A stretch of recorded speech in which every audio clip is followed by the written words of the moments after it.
और बहुत ही अच्छे ढंग से वो हमारे एक साथी लोकेश कवि शानदार कविता पाठ किया आपके सामने। सबसे छोटी उम्र के कवि हैं और कविता पाठ से लग नहीं रहा था वो छोटे उम्र के हैं। बहुत अच्छा कविता पढ़ी। बलवान को जो कहते हैं जहां ना पहुंचे रवि वहां पहुंचे कवि, कवि लोकेश जी जो अपने चंद शब्दों द्वारा हमारे किसानों को ऐसे अभिभूत करेंगे कि वो प्रदेश के कोने कोने में जाके इस काले कानून के बारे में प्रदेश के लोगों को अवगत करा सके। कवि लोकेश जी।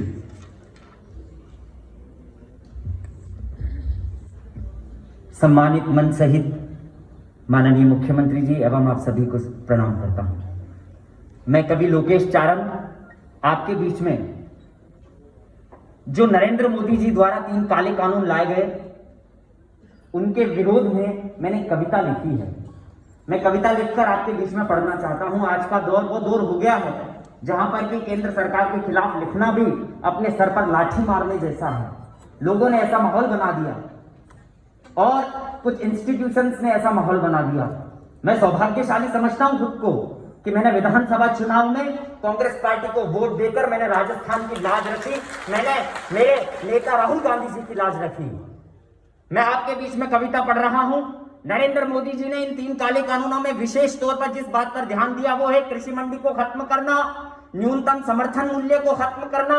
अगर न्यूनतम समर्थन मूल्य खत्म हो गया तो मित्रों ये समझ लेना हिंदुस्तान में किसानों का अस्तित्व मिट जाएगा।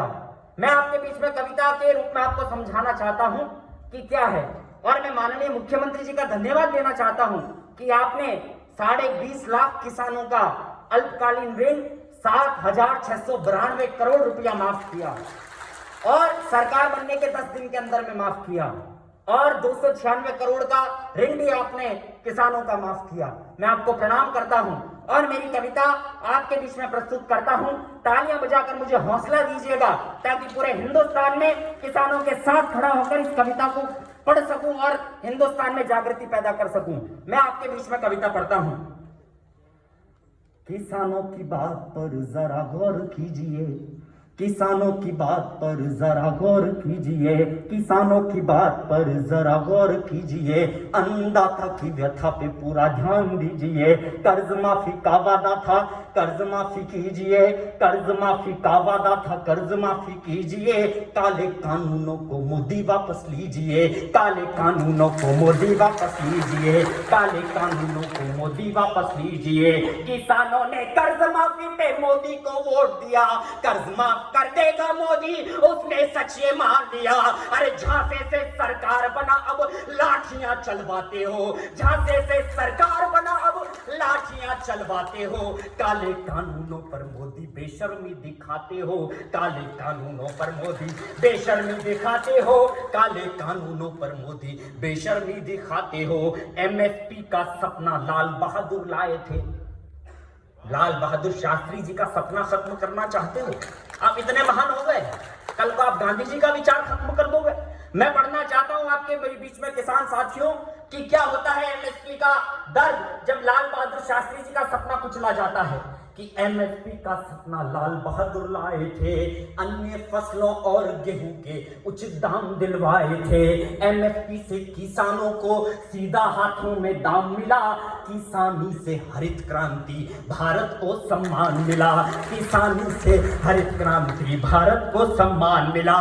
किसानों के साथ हमेशा कांग्रेस ने न्याय किया, किसानों के साथ हमेशा कांग्रेस ने न्याय किया। 72,000 करोड़ का कर्जा सोनिया जी ने माफ किया, 72,000 करोड़ का कर्जा मनमोहन सिंह ने माफ किया। काले कानूनों पर मोदी अहंकार में ऐठा है, काले कानूनों पर मोदी अहंकार में ऐठा है। पीएम कुर्सी पर यूं लगता है अंबानी जी बैठा है, पीएम कुर्सी पर यूं लगता है अडानी जी बैठा है, पीएम कुर्सी पर यूं लगता है अंबानी जी बैठा। और मोदी जी कहते हैं, टीवी पर आते हैं कि हमने एमएसपी खत्म ही नहीं की। तो मोदी जी से मैं कहना चाहता हूं अगर आपने खत्म नहीं की तो अपने कानूनों में लिखित में शामिल कर दीजिए। हमें आप पर टीवी पर आकर आप बोलते हो उस पर यकीन ही नहीं है, उस पर विश्वास ही नहीं है। उसका कारण है, कारण मैं कविता के रूप में बताना चाहता हूं कि क्या कारण है उसका। कि 50 दिन मांगे मोदी ने, हमने वो भी दे दिए। नोटबंदी और जीएसटी के बड़े घाव भी सह लिए, नोटबंदी और जीएसटी के बड़े घाव भी सह लिए। 2 करोड़ का वादा करके, 2 करोड़ का वादा करके रोजगार की ना सुध ली। बची खुची जो नौकरियां थी वो भी तुमने छीन ली, बची खुची जो नौकरियां थी वो भी तुमने छीन ली। मानवता का कोरोना दुश्मन बनकर आया था, मानवता का कोरोना दुश्मन बनकर आया था। 21 दिनों का युद्ध बतलाकर बर्तन भी बजवाया था, 21 दिनों का युद्ध बतलाकर बर्तन भी बजवाया था। लॉकडाउन में निर्दयता की ऐसी फोटो आती थी, लॉकडाउन में मजदूरों की ऐसी फोटो आती थी। मजदूरों के पांव देखकर आंखें भर भर जाती थी, मजदूरों के पांव देखकर आंखें भर भर जाती थी। सैकड़ों मौतें सड़कों पर फिर तुमने ट्रेन चलाई थी, सैकड़ों मौतें सड़कों पर फिर तुमने ट्रेन चलाई थी। 4 गुना किराया लेकर उसमें करी कमाई थी, 4 गुना किराया लेकर उसमें करी कमाई थी। पीएम केयर फंड को भी ऑडिट से ही बाहर किया, उद्योगपतियों का कर्जा लॉकडाउन में माफ किया। रोजगार और जीडीपी, रोजगार और जीडीपी अब किसानों को खाता है, रोजगार और जीडीपी अब किसानों को खाता है। अंबानी की कठपुतली बन मोदी देश चलाता है, अंबानी की कठपुतली बन मोदी देश चलाता है, अंबानी की कठपुतली बन मोदी देश चलाता है। किसानों को मोदी जी एमएसपी कौन दिलाएगा? क्या जितने करोड़ों किसानों को क्या घर घर जाकर एमएसपी दिलाओगे? इससे एक स्थिति उत्पन्न होगी इस कानून से, वो स्थिति मैं आपको समझाना चाहता हूं कि किसानों को मोदी जी एमएसपी कौन दिलाएगा? बंधुआ मजदूरी किसानों से ठेकेदार करवाएगा, बंधुआ मजदूरी अन्नदाता से ठेकेदार करवाएगा। कैसे कबूतर ना जाने उसे कॉन्ट्रैक्ट समझाओगे, कैसे कबूतर ना जाने उसे कॉन्ट्रैक्ट समझाओगे। अनबन हो गई यदि कभी तो पुलिस केस करवाओगे, अनबन हो गई यदि कभी तो पुलिस केस करवाओगे। इसके बाद किसान के साथ क्या होगा कि काले कानूनों के कारण कुछ ना साबित कर पाएगा, काले कानूनों के कारण कुछ ना साबित कर पाएगा। स्वाभिमान सेठों के सम्मुख किसान का मारा जाएगा। विश्वासघात के कारण मोदी तुम पर नहीं भरोसा है, विश्वासघात के कारण मोदी तुम पर नहीं भरोसा है। किसानों की थाली में तुमने सीधे जहर परोसा है, किसानों की थाली में तुमने जहर भरोसा है, किसानों की थाली में तुमने जहर परोसा है। अब भी समय है काले कानूनों को वापस लो, अब भी समय है काले कानूनों को वापस लो।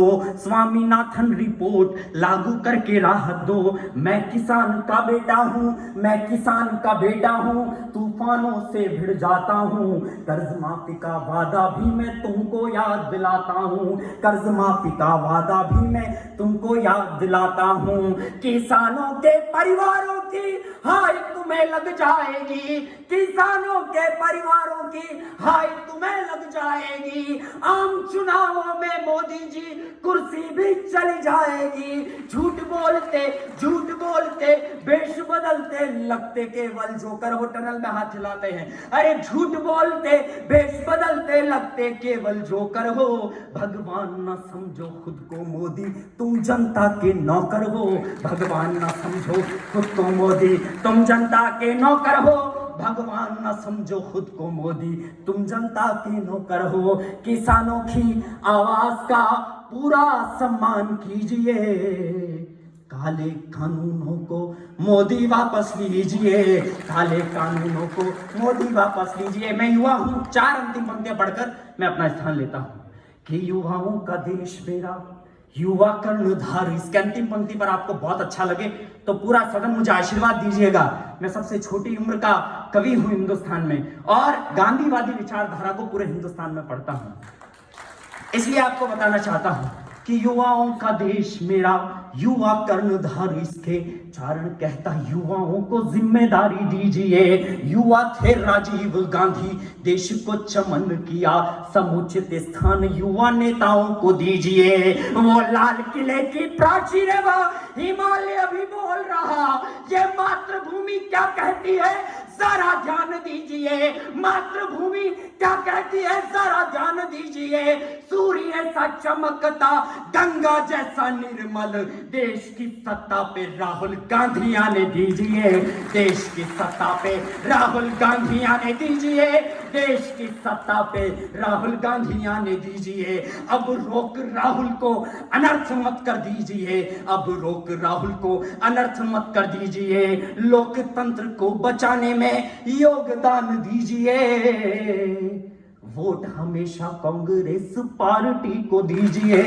वोट हम